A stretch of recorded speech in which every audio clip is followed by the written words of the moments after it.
খুঁজবা কেন? আল্লাহ তোমাকে খুঁজতেছে, আল্লাহকে খুঁজো। হাদিসে কুদসির মধ্যে এসেছে, মানা আরাফা নাফসাহু ফাকাদ আরাফা রাব্বাহু, যে নিজেকে চিনেছে সে আল্লাহকে চিনেছে। নিজেকে চিনো। এই যে আমার চুল থেকে শুরু করে আমার নখ পর্যন্ত এই পুরাটাকে আলামে আসগার বলা হয়। আলামে কি বলা হয়?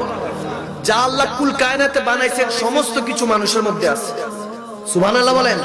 এটাকে আলামে আসগার বলা হয়। আর সাত আসমান সাত জমিন যা কিছু আল্লাহ বানাইছে ওটাকে আলামে আকবার বলা হয়। আলামে কি বলা হয়? আকবার বলা হয়। হযরত হাসান বসরি রাহমাতুল্লাহ আলাইহি একদিন পথে দিয়ে হাঁটছিলেন, হঠাৎ করে দেখে একটা সুন্দরী মেয়ে, অনেক সুন্দর, পর্দানিশীন, কিন্তু চোখটা ঢাকা না, চোখটা দেখা যাচ্ছে, নাক পর্যন্ত ঢাকা, মেকআপ পরা, বোরখা পরা, কিন্তু চোখগুলি এত সুন্দর। হযরত হাসান বসরি সে চোখের দিকে তাকায় আছে। এখন এত সুন্দর চোখ যে তাকায় আছেন, ওই খাতুন, ওই মেয়ে জিজ্ঞেস করলেন, হে হাসান বসরি, আপনি আমার দিকে এভাবে তাকিয়ে আছেন কেন? আল্লাহর ভয় কি আপনার অন্তরে নাই? আল্লাহর ভয় কি আপনার অন্তরে নাই? তখন হযরত হাসান বসরি